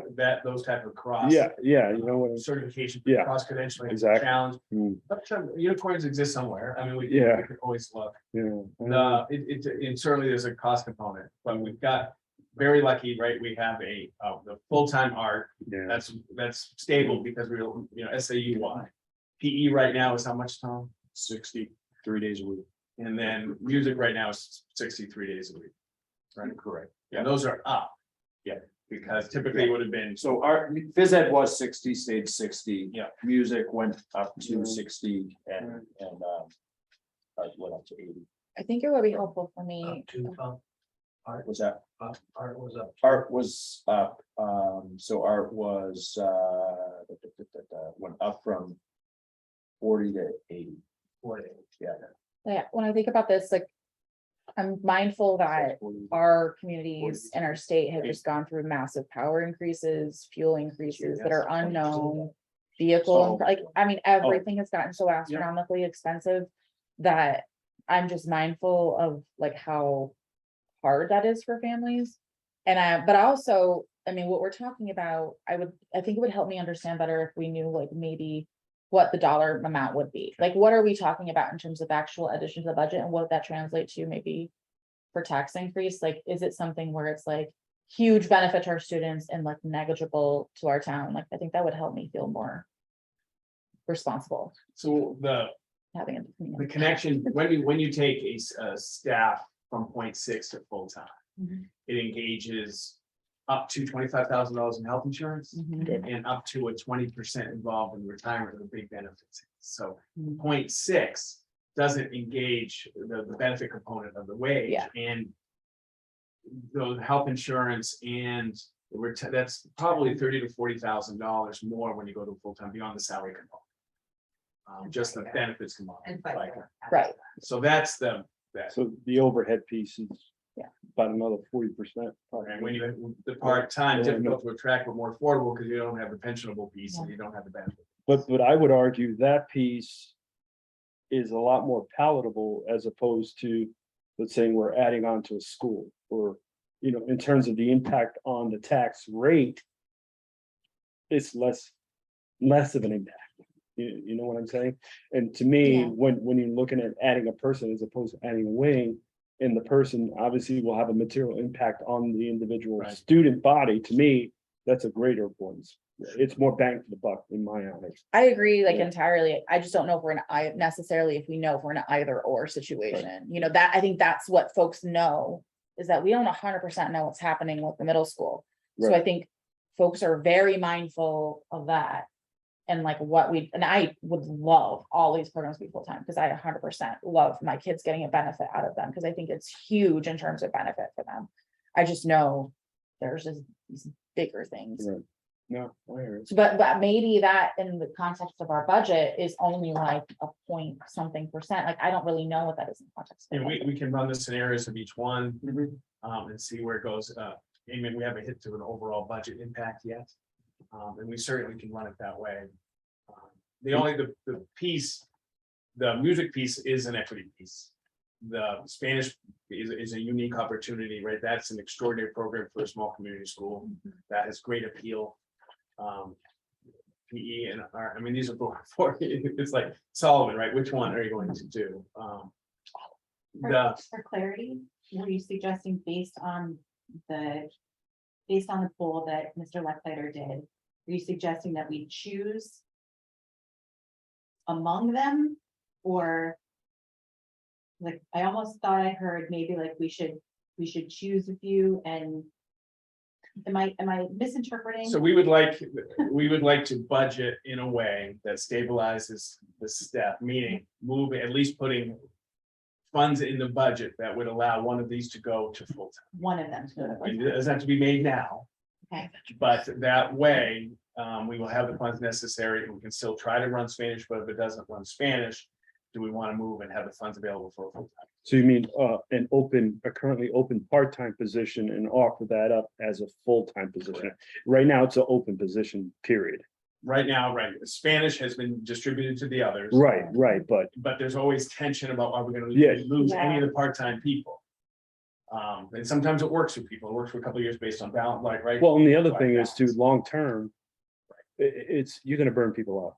You know, but that's my other fear. And you're It's at the whim because of we're the doing it open right position now, that fits. but yeah, you need to get them to a point where they're not right up against their total bandwidth. Because that's fine for the short term, but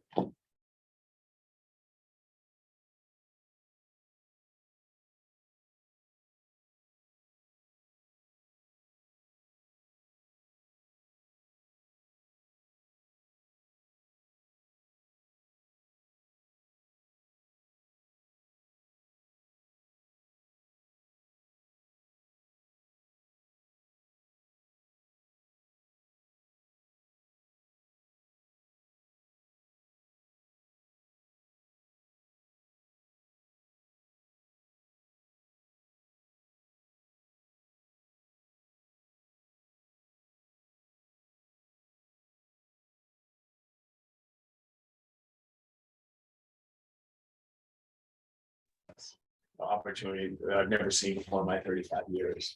And that if we have to, we can do it. And in a few minutes, we're going to talk about a health insurance trust. The Mount Vernon budget, to your credit, Amy's credit, to Adam's, is a very fiscally responsible stewardship of the public dollar, very tight. As it should, as it needs to be, and so what keeps Amy up at night is this notion of if with one or two changes in staff that connect from pensionable and all that. And what we talked about last meeting about making sure we have reserves, and we'll talk about the trust altogether. Having, what you want to do is implement the budget that was approved. If you don't want to freeze a budget or reduce educational opportunity because of circumstances. Two people chase health insurance all of a sudden, we can't do what we just saw in 5th grade. Or we're tightening it down, and that's the goal, is to put enough in reserve that if we have some circumstances happen, we can adjust without freezing the budget, ensuring the students here, as Crew talked about, if he's in 7th grade, we want the kids to have the same 5th grade experience he had, because it's not their fault two people chase health insurance, or we had, a situation where we needed additional funds. To create some more stability long-term with a goal of implementing the budget as approved, not freezing the budget. Because we want all these learning kids to have the same experience others had, because it's not their fault. And the town graciously supported. And it is all together. It is about to make sure we have enough reserves. But to your credit, there isn't, maybe sometimes I say we can't find that in the cushions. There's not a lot of funds in the cushions in the Mount Vernon schools. Right. To your credit, that's a good thing. We budget what we know, but because economy is scale, there, it's very, very tight. So one more question that I have for you. If we move forward with a proposal that puts music to full-time, that keeps Spanish at part-time? Well, it could be an addition, or you can eliminate Spanish. I don't like that. It's okay, we don't have to do that. Okay, I No. mean, I don't know if everybody else likes that. Well, but- wait, and it's perfectly fine. I can put forth your draft one budget however you want, Yeah. and then there's time to make decisions. And you can, that way you can see what the numbers look like, because I know it's kind of hard to say, to make decisions until you know the overall. I mean, if you could do a little chart that just has a couple of scenarios and the impact of those scenarios. I think it would help me make a more informed decision when I'm thinking it through and making my case to my fellow board members and to the public, because I think that we need to understand what the impact is. Yeah. And also understanding the educational impact, and that times may have changed and Spanish may not be as important as we felt it was 10 years ago when I was super passionate about it in the fray. Yeah. So I don't want to let my bias from when my children were here color my decisions today. I want to make sure that I'm as informed as I need to be. So if you can help me with that information. Yeah, I I can would help. isolate the different positions. I guess I'm wondering, like, how do we want to run it for draft one? That's, Uh, ask for everything, Yeah. ask for everything that you want. Okay. At this point, or we, Alright. or what, not, And that then we want. we'll, I didn't phrase that, not what we want, but what we need, Yeah. and we can, based upon what our goals are. and just, Okay. we can just aggregate the values of the position. And then kind of work from there. Be conservative, be as conservative, put everything in there. I mean, I did a quick back of the envelope calculation, out of the 6 million, probably about 3% when you think fully loaded, Controversial. but I can isolate those yeah. positions where you might wanna make decisions. Yeah. Have them on slide or something. Absolutely vote Very tonight, helpful. to get direction as we plan for a budget, understanding where we're on the hiring, and where we're going to, so this was great for us. Thank you. We'll build it this way. I saw you I talking. mean, not to oversimplify, but I would think that any of these positions are gonna be, I'm just gonna grab a number. 100 grand. All Full time? Yeah, pension, benefits, salary, just grabbing a number. Yeah. 100 grand. Fully loaded. So what I would say is give us a number that's more accurate than my 100 grand. You know, Yeah. They're all gonna be about the same, whether it's art, Spanish, PE, we're gonna be in the same neighborhood. And then give us a 0.6 on each one. So, and that way we can à la carte. Yep. As a Yeah. board and a community, whatever, Yeah. say, okay, we really think music is the one, so we're gonna, that's number one, and work our way down. Absolutely. And and we'll have a number, no matter what we pick and choose and how we Lego it together. for a Yeah. budget. And That'd be we think we great. should Yeah. approve or Yeah, present give the- us the options and then we'll kind of work from That'd there. be great Yeah. to have that Thanks. discussion next month. Is this an accommodation also with, on programming, where what can we can for that? Yeah, so that was just gonna, Yeah. we can look at minimum school approval documents to make sure that we're, in terms of what the minimum standard for elementary schools, what we are required to offer, like you mentioned, phys ed or programs like that. And what's our biggest need outside of staffing for next budget? That you can think of? This place is staff. This place is, Staff, okay, I mean, On top of the building stuff, really. Yeah, the next piece is pretty much a maintenance budget in and building, non-personnel. building the trust. That's what we're gonna segue into then, so. Bring The, it down. it's on board notes, so Yeah. all the districts in SAU 39 have a building CNA, right, in Mount Vernon is a nice, strong value. The neck, there's also in here, because of the fluctuation in tuition, there's a tuition value, great, that provides some security, you don't have to cut a budget for tuition. Mhm. The next piece is a special education trust, and that's, sorry, Amy and Meg, we would like to get that to over time. So right now it's at 31,800, a value that we feel good about, secure about, say, we'll get to about 150,000. And where that comes from, and this is in the world that I lived in, if you do have necessary based on student need and out of district placements, then again, you don't want to shut the budget and have that competing interest. So over time, the other districts are bigger, so they have about two. The value of two placements. So this would be a one placement, and over time, the next 3 or 4 years, make steady contributions to get it up to somewhere between $100,000 and $150,000. That's smart. And typically this comes from fund balance, okay, so it is a warrant article. But you authorize from fund balance to deposit 20,000, and Amy and I are mostly Amy, putting most of my pocket, so Amy will put together a schedule of contributions based, we'll take a look at where we were with fund balance over the last few years and project. 25,000 a year for 4 years, gets it done. And then we can all sleep better, making sure that we can implement the budget as approved, which is the goal. Yeah. It could be 20, it could be 15, we'll see where we are this year and how much fund balance is. The, You can put an up Up to to, number right. Yeah. as warrant article, so. and then once the funding is, if we have more than one fund balance warrant, actually the order of the warrant matters. The first one's funded. And I would say the biggest concern right now is that trust. So I think that for us, maybe not. You put special ed first. I think so. Yeah, we'd have to talk about your capital reserve plan too, because we have that on the schedule, but yeah.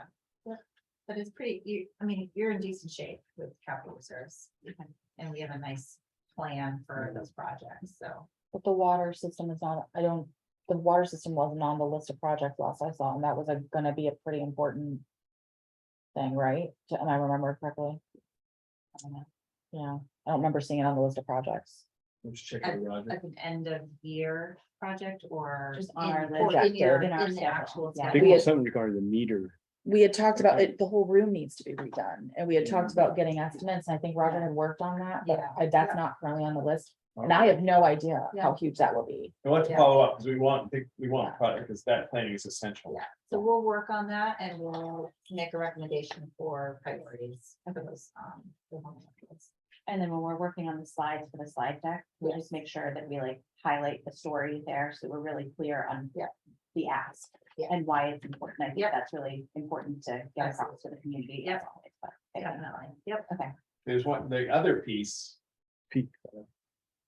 Go ahead. is establishing a new trust, a health insurance savings account, health insurance trust. Okay. And that is because of the swing. You know, if two or three, if we had to change staff and 2 or 3 people changed from not having health to having health, would not be an insignificant impact on this budget. And we don't have that information when we're budgeting for the next year because enrollment happens after. Right. We've done the budget. Enrollment is in May, we're doing the budget. Now and it's approved in March. Just talk so, about setting up a reserve for this as well. Yeah, Yeah. It's like a third warrant article essentially. yeah, I mean, if there's 4, and we probably wouldn't do a warrant for tuition, we didn't touch that. no. So So, start with this. yeah, so it would be, if the board, would write to establish a trust and health insurance to, you know, if the budget was short, just basically like a CNA. Don't fund balance. with no balance. Because we had money come back, right? This last year, Last year we we did. did, yeah. so instead we could budget that. to That go could back. have, there is no Right. expectation this year. Health trust. Yeah, we don't. Gave us an indication, do not plan on it this year, but something like that happens. And this isn't a bad year to do it. We talked about this last meeting. There's a 7.5% increase in revenue from the state. Pretty much Pension. retirement, yeah. So there's gonna be a little bit more influx of revenue, which will help with fund balance. And that's because of the discount rate. The 7.5%. Yeah, well, That's- part of it from the, The legislature decided for the first time in a long time to provide some tax relief for the Yeah. schools and support 7.5%. but I think that's because their tax with their liability on the pension, I think. Has been readjusted from interest rates going up, basically is what it The is. state hasn't Really? contributed a dime. No, but the liability. It's There's, not a state liability, it's just us. no. Oh, okay, yeah, State's that's right, zero. that's right, The state that's right, yeah, forgave all responsibility. So this one, yeah, there was a, yeah, there was a group of politicians that said it's time to give some. yeah. Municipal. Yeah, because we saw our costs go down, but that's because of the impact of the discount rate, Correct. basically. So now we're like at almost 100% of funding because of it. We did just get the guaranteed maximum rate increase for health insurance, and it's not that bad. It's 4.1%, so it's not terrible, Mm. and dental was 1.75. So, That was the increase, you said? yeah, Yeah, that's good. yeah, We're I actually. was hoping for 3, but. Yeah, So, I've seen 16s, yeah, 17%, but 4% still is Right. achievable. Yeah. we went out to bid and some of the bids that came back, we had. Our renewal rate right now, we're negotiating is about 15. But we're hoping to get them in around less than 10. But some of the ones we got back were like 23%. Going out to bid, and it's like, it's crazy out there. so I know you had I don't know how it works, but one of my concerns is the legal expenses that we are incurring and have incurred in the last couple of years. I hate to say it, I don't think it's gonna go away. But we don't, that's not in the budget. That's just like, find it in the couch cushions. It's like, how are we well, gonna we pay do for it? budget for legal. We have a We do. small, yeah, we're usually not big here. Is it an SAU line item or is it? Yeah, a- but it's Town. everywhere. It's everywhere. I mean, Yeah. the SAU has, well. So I what's don't the even know number here? if it Does, but Every budget has. okay. I don't remember What's what our our number number is. I guess my concern is that we don't have enough to cover what, I can look at that. when we're Right. budgeting. Yeah. and then we need to, maybe we'll find. But I think we need to, kind of like our building, every year, we just need to keep throwing in $7,500, and when the bill comes, we've got it. Because again, the nature of society, that we're not gonna get away from legal fees. Right. And if we do 1 year, great. And the insurance is contractual, right? And it's contractual obligation. Yeah. We would have to potentially freeze the budget otherwise if something. came up. That's the worry. Yeah. And, there could be, what do they call it? A change in something status. Yeah. Yeah, mid-year, All or fine. it could just be. All fine with fine with that, that's it. Or it could just be an open enrollment, so, and with just a small staff Yeah. and a smaller budget, that, $25,000. Could be a lot. Would it be, and we have a great relationship with the MPDA. Would it be something that we could ask, like, at the end of the year, almost like when you're asking for someone if they're planning to retire the following year, like, could we ask, are you plan, is there a planned increase in your health insurance? I mean, is that something that? It's just can't really good. really- Okay. The health insurance provides. Yeah.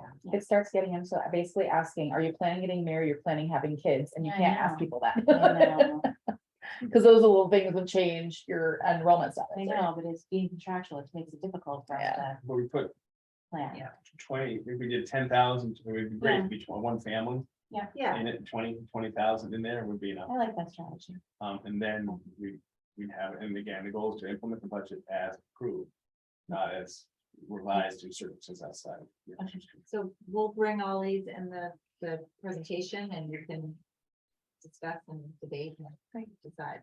Thank you. We can try really hard to show how we're planning for horrible things so that it doesn't hurt people at a bad time. Like, we can try really hard to show like that's the point here. And then this may not be the year, it might be the year just to try again. Yeah. But just to build over time, we'll see what the number is and what we Yeah. can do. I know. Yeah. Vary the stewardship, fiduciary responsibility to this community. I get it. I think it is the responsible thing to do. It is, yeah. I mean, it is the responsible thing to do, to at least put it out there and say, we want to avoid having financial problems. And we want to make sure that we are stable and that we With you. can take care of everybody. So that is the responsible thing. It may not be the popular thing. Right. That's what I do in my budget. Thank you. Thank you for this discussion. I Yeah, very much thank you. appreciate Yeah, it. and thank you all for the information. Appreciate that. Did you need any action from? No, we got our marching orders. we're good. Consensus is fine. We're Yeah. gonna build a budget, but eventually we'll need a vote on a budget at some point. We will. Yeah. Thank you. So we are up to our co-curricular proposal, which we already heard a little Yeah. pitch for earlier. So bring us back. We are. Just gonna get the tab open here. So we are proposing, as I mentioned, Spanish Club. Let's see.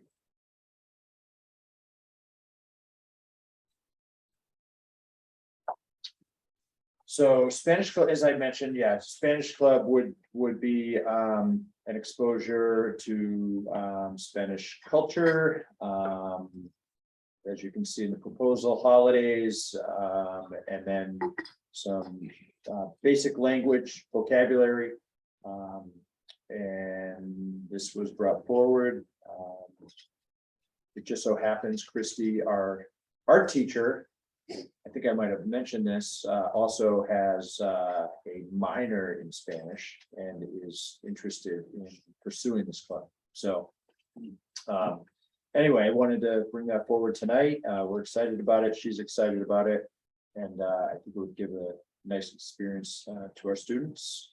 And I'm very interested in how much interest will be there, when we put it out. So that's our proposal. Did you have art room and butterfly garden? Or was that already done? The mural proposal? So that actually went forward. So That if was you last recall, meeting. last month I had put it in the Trello card and it was the board actually, I requested if so desired to bring that forward and so we did that. So thank you. Likewise, I just want to mention, sorry, but sometimes these proposals come in after the deadline for the board report. I did the same thing for next month. I put another proposal. I have another co-curricular proposal in there for a game club. And when we looked at some of our programming for co-curriculars, and we've done some, some anecdotal surveys, I would say, games and board games and things of that nature are very popular, sort of like an old school game club kind of thing. But we feel that there's quite a bit of interest there. So that is also in the Trello, but it is not till next month. Again, if the board had a desire to take a vote on that tonight, certainly would be welcome to do that, and then I could move that forward to our staff. But it's on there for next month, so we can table it and come back to it next month. The note here that says avoid Thursday night activities. Like, does that mean, so the Spanish club is scheduled on Thursdays, but it ends at 3:15. Is that meaning Thursday, like evening? Like, Well, we try to avoid this particular Right. board meetings. So yeah, we look at the master calendar, so to Okay. speak, and if there's, if there's Per the superintendent. yes. Yeah, That's it's fine. We move board meetings. Tell you didn't come out, but that's. So, No, what's it, I did do it. no, what's it? For the co-curriculars, it's a contractual item. It's I believe in the contract. I'd have to pull that up. I don't remember the exact number, but. We don't know. I know we talked about it before. I guess where I'm going with that is, if this is successful, Yeah, I I don't mean, remember. in that. It's not a lot, I know, we tried.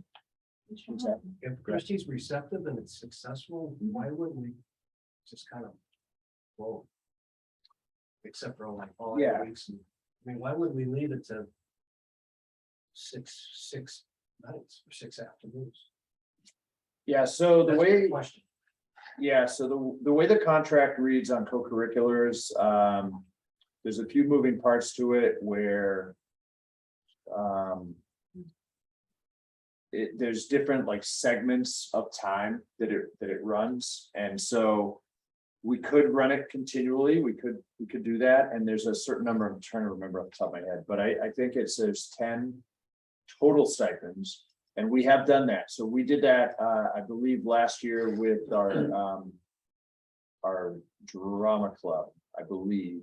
There might have been chorus, I can't remember off the top of my head, but where we ended up doing 2 stipends for that because it ran for like 12 weeks. Typically they run 6 weeks. So, yeah, so it could. So what I would say is, if the board approves this tonight, that'll give us the green light for the first segment, and then we could come back to you and say, yeah, these are our numbers, this is how it's going, we're gonna keep rolling. So it's a great question. Love it. And what we can do too is just in terms of if it's 10, let's say stipends, I can check on that. We'll just make sure we don't fill all 10 with, you know what I mean, so that we have enough to keep rolling Spanish or what have you, if it's game club or whatever. Yeah, it's good. I think we just commented earlier, it's short money for what we possibly get back. Yeah. So yeah, 2 clubs on the table, the gaming club. Yeah, so And the Spanish club, we already had the butterfly garden, so that would be great. that one's running It looks like they're $400 stipends. 400. I just pulled it if I. Yeah. looked at it last year, but it's the same contract, so Thank you. I think it's $400. And we have it budgeted for up to 10. Up to 10. I Up to will 10 make a motion to approve the gaming and also the Spanish clubs. Thank As proposed. Second. We've done this, we've already approved the other one, so we're. Yeah. Yeah, already so good. I'll Yeah, second. the students are meeting. Okay, so we have a second, so thank you. Any discussion, any further discussion? Okay, let's take a vote, all in favor? Thank you. Yay, Thank you very much. Thanks for approving both of those. and thank the Thank you. staff members, please, for Yeah. stepping forward, that's great. You gonna advance to some D&D nights, because that's back. Yeah, it's coming back. It's right? back. 2 answers to questions. Oh, thank you. So legals is 4,000. Last year we spent like 3,000 something, we were okay. So but we'll go back and take a look. At least get a run rate on that, Yeah. because could be low, Yep, or. Yeah. Who knows? Yeah. In the budget file that you'll get, it'll have a few years, so. Oh, okay, yeah. Yeah. I thought we were sitting with. Trying to find nickels and dimes in the couch cushion, so. Yeah, when it came to legal. yeah, like for your, for Mopper and school. Okay. But that gets eaten up pretty quick. Yeah, Yeah, it's not, yeah. Literally, and the 189 is Oh. the expenditures divided by the average daily membership. Oh, okay, So it was just the difference in the middle high group. right, that's what I suspected. Yeah, it Yeah, just wasn't in there as a calculation. yeah, it was like a but- division. Yeah, One but of if you the- yeah. calculated it, it's exactly the Good. 180. Okay, yeah, So do you want to? That'd be great. And then we- yeah, as Thank amended, as Yeah. amended or whatever. you. I'm fine with it. Thank you for Okay, that. yeah, Yeah. no So problem. we'll come back to Yep. consent agenda items 1 and 2. Do I have a motion to approve those? I will make a motion. Thank you. Do I have a second? A second. Great. Any further discussion? Okay, let's take a vote. All in favor? Thank you. And thank you for bringing that back. Sure. Okay. We do have a public input on 2 of 2. Okay. Thank you. Always nice to have you here. Thanks. for doing that. You're technically public too, and you go. Just checking. You're awake, so. No, non-public. Great. So we can go ahead and adjourn this meeting at 8:04. Thanks very much to all Ladies, thanks. for your time and talent. Thank you. Thank you. Thank you. We vote on the adjournment? No.